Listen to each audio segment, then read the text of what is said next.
built up or CBU units of certain EVs except for hybrid type EVs. It will also implement tariff modification on certain parts and components of EVs from 5% to 1% for 5 years. The NEDA board also indicated that the tariff modifications shall be reviewed after 1 year of implementation with a view to assessing its impact on the development of the EV industry ecosystem. The EO aims to expand market sources and encourage consumers to consider acquiring EVs, improve energy security by reducing dependence on imported fuel, and promote the growth of the domestic EV industry ecosystem. Likewise, the NEDA board approved NEDA's guidelines on processing PPP or public-private partnership proposals. The new proposals or procedures aim to harmonize the review and approval of the NEDA board and the ICC or the Investment Coordination Committee, including the preparation and submission of government agencies of PPP projects with the joint evaluation of the NEDA Secretariat, the PPP Center, and the Department of Finance. The guidelines also include the updated list of documentary requirements for solicited and unsolicited proposals. The issuance of the guidelines is pursuant to Section 2.1 of the revised 2022 implementing rules and regulations of the Build, Operate, Transfer or BOT law. Further, the NEDA NEDA board approved one new project funded through official development assistance or ODA, and also changes on 5 ongoing projects. The Philippine Fisheries and Coastal Resiliency or FISCOR project of the Department of Agriculture, Bureau of Fisheries and Aquatic Resources, costing 11.42 billion pesos, aims to improve the management of fishery resources and enhance the value of production of fisheries in select fisheries management areas. Also approved was the request of the Department of Transportation for utilization of savings, change in scope, and loan validity extension for the Maritime Safety Capability Improvement Project, Phase 1, as well as its request for 19-month loan validity extension for the new Communications, Navigation, Surveillance, or Air Traffic Management, or CNS, ATM, Systems Development Project. For the Department of Public Works and Highways, the NEDA board approved the request to extend by 12 months both the implementation period and the validity of the loan for the Samar Pacific Coastal Road Project, and the request for changes in scope of works, increase in cost, and reallocation of contingency costs to civic works or civil works category for the integrated disaster risk reduction and climate change adaptation measures in low-lying areas of Pampanga Bay project. Likewise, the committee approved the request for change in scope for the Philippine Competition Commission capacity building to foster competition project. That's all. Thank you. Question? From Ana Bajo of GMA News Online. May we get Palace reaction on this? The Philippines has made significant gains in reducing poverty, but income inequality remains, with the super rich capturing a substantial portion of the national income, according to multilateral lender World Bank said in its latest report. What will the government do to address the income inequality? The 8-point socioeconomic agenda and the upcoming Philippine Development Plan, PDP 2023-2028, is intended to address the issues like that, and that is to accelerate poverty reduction while ensuring that the rapid growth that the plan envisages for the medium term will also be very inclusive. Inclusive meaning that that the economic opportunities will not only for the upper income groups, but even more importantly for the lower and middle income groups. So it's everybody's boat is lifted by the rising tide, as they say, and that way again inequality will be reduced in a significant way, and will support the poverty reduction trust of the government. Okay, Alexis Romero, Philstar. So, Secretary, what does the administration seek to achieve with the modification of the tariffs on e-vehicles? Well, we want to encourage the adoption, the use of e-vehicles, because that will address pollution issues, and of course, it's our adaptation to climate change, and that's we believe that's the future.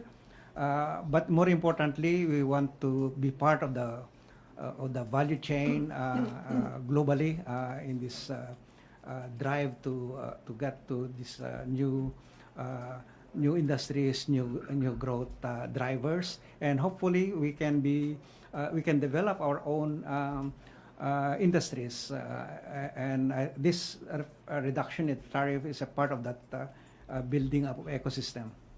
Regarding details of the EO lang, no, what was the previous tariff for the e-vehicles, and how long will this modification last?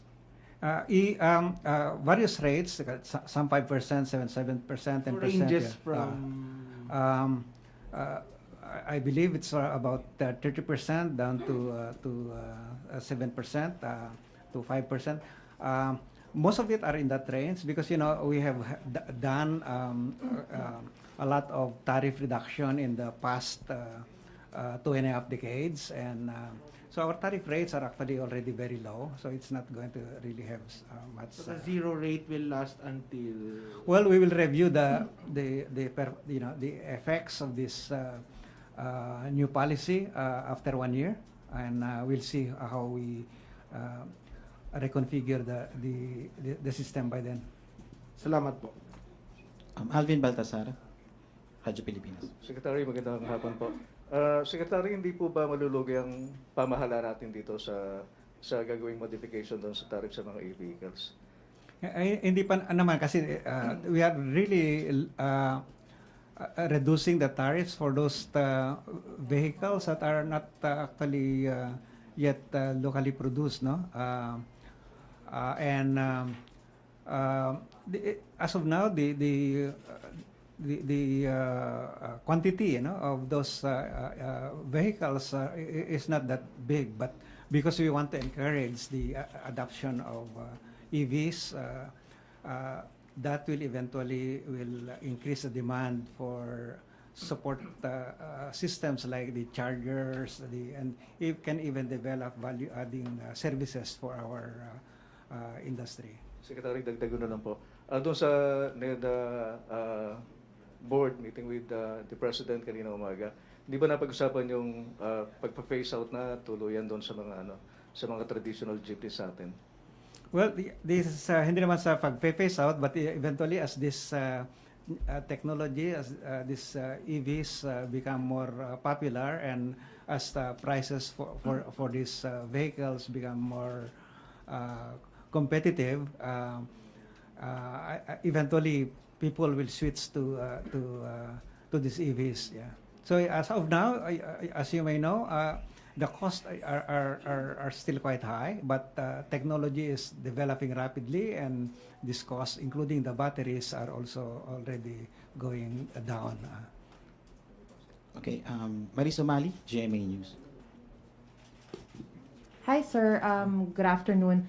Also, a follow-up on the tariff, sir. How soon are we expecting this to start? Yung mga tariff reduction nga po. Yeah.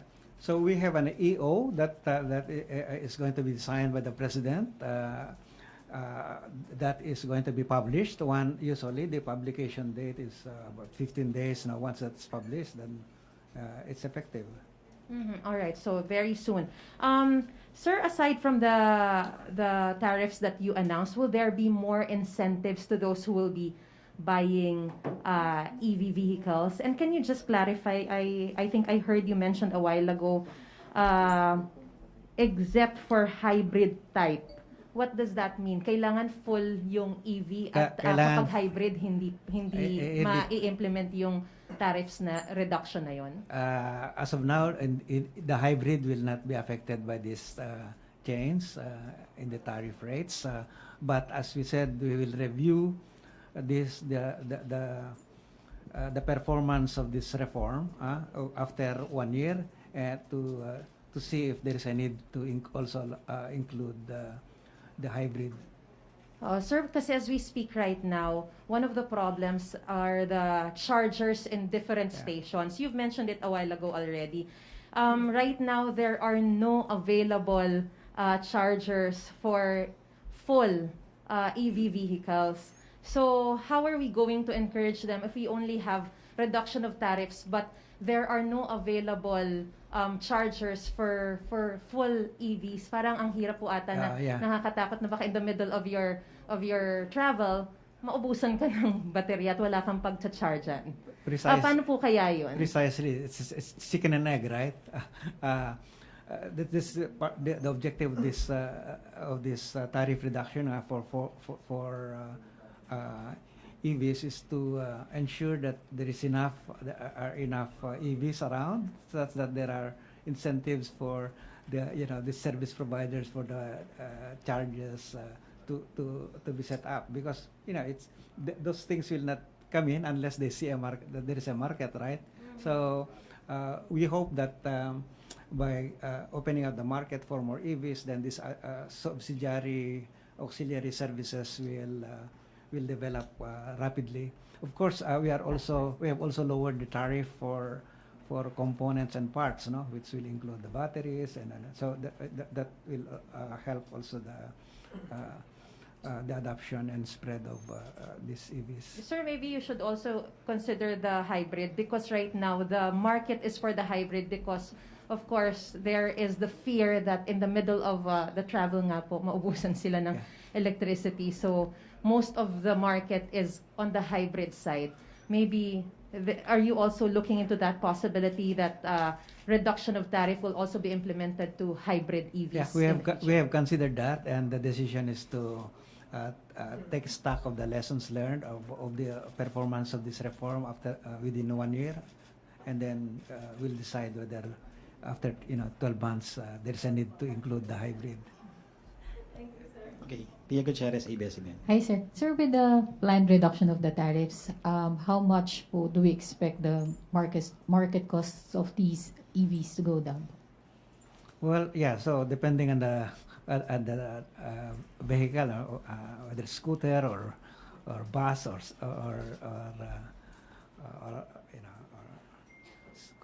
tricycles, it does. But the tariffs, 7%, 5%, 10%. That's what at least the savings I could have from the importation. Sir, considering na yun nga po yung nabanggit nyo dun sa issue pa din sa mga chargers, do you think that yung reduction po ng rates na to would be enough to encourage consumers or more people to switch from the traditional to the EVs? Maybe not enough, but there are other incentives that, for example, producers of EVs can avail of. For example, you have the CREATE law, we have the DTI and other, particularly the DTI-based agencies providing incentives can also be availed of. That it's true that it's still expensive, but at least this is a step toward achieving that objective of enhancing the ecosystem for more EVs in the country. Okay, last question. Chona Yu, Radyo Inquirer. Sir, good afternoon. Sir, good afternoon. Good afternoon. Sir, ito bang reduction of tariff, is this a government solution to address yung sunod-sunod na oil price increase? That this will certainly help, but I think it's also a longer perspective, you know, because the world's changing, as you know. We are moving. The world's moving into this more environment clean systems of transportation, production, and I think this is a way for us to be part of that of the change and you know not be left out in that ecosystem. Okay, maraming salamat po, NEDA Secretary Arsenio Balisacan. Maraming salamat po, OPS, OIC, Undersecretary Cheloy Garafil. Thank you. Maraming salamat, Malacanang Press Corps. Sir, magkano mawawala sa government?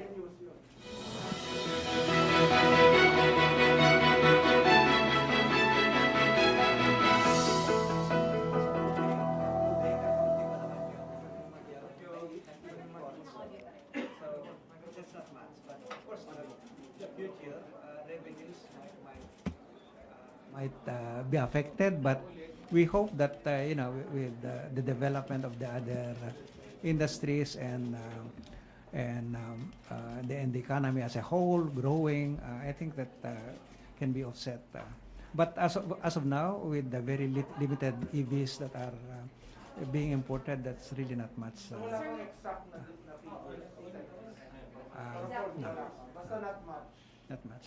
Pero sir, yung revenue loss na yun, saan siya allotted supposedly? What do you mean allotted? Yung nakukuha natin na tariff from the e-vehicles. Well, in the past, you mean, or well, it's part of the general fund of government. It's not dedicated to anything. Thank you. Thank you, sir.